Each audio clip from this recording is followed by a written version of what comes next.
Nigeria, meilleure attaque de la compétition, 14 buts marqués, c'est quasiment 2 buts par match, 9 pour le Maroc. Le Nigeria, c'est l'équipe qui tire le plus au but, 20 tirs depuis le début de la CAN. L'homme qui tire le plus au but, il est nigérian, c'est Victor Osimhen, 20 fois devant Brahim Diaz, 13 fois. Celui qui crée le plus d'occasions, c'est Ademola Lookman. Donc on a les détonateurs de la CAN, je me suis trompé sur le nombre de tirs des Nigérians. C'est 20 tirs pour Osimhen. Combien? 84 tirs. 84. Non. 84 et 20 tirs pour Osimhen.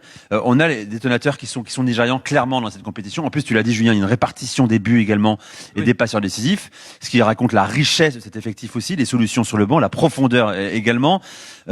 Comment contrer cette force de frappe, Cédric, franchement?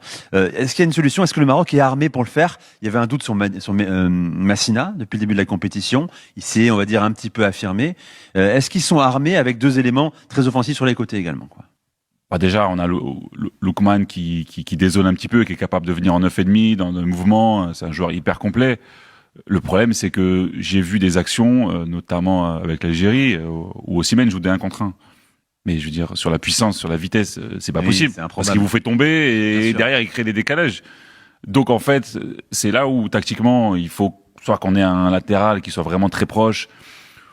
Il va pas partir sur une défense à 5, Regragui, mais je veux dire, à un moment donné, il faut de l'aide parce que Osimhen, partout où il passe, il fait des dégâts. Donc quand il est dans cette disposition, c'est très compliqué. La relation, alors Didi n'est pas là. Quand tu défends sur Osimhen, je demande à toi, ancien défenseur central. Après, je demanderai à Robert, son regard d'attaquant. Que faire? Il y a des solutions. Ça, c'est des questions de journalistes. Il n'y a pas forcément de solution. Il faut le faire à deux, forcément. C'est une prise à deux. À distance. Le problème, il est en amont aussi. C'est couper cette relation. C'est la passe, évidemment. Et puis tactiquement, il faut être très fort parce qu'il est tellement dans la générosité Osimhen, que quand tu rentres là-dedans, t'es mort. Et le problème, c'est que nous, défenseurs centraux, on aime la castagne.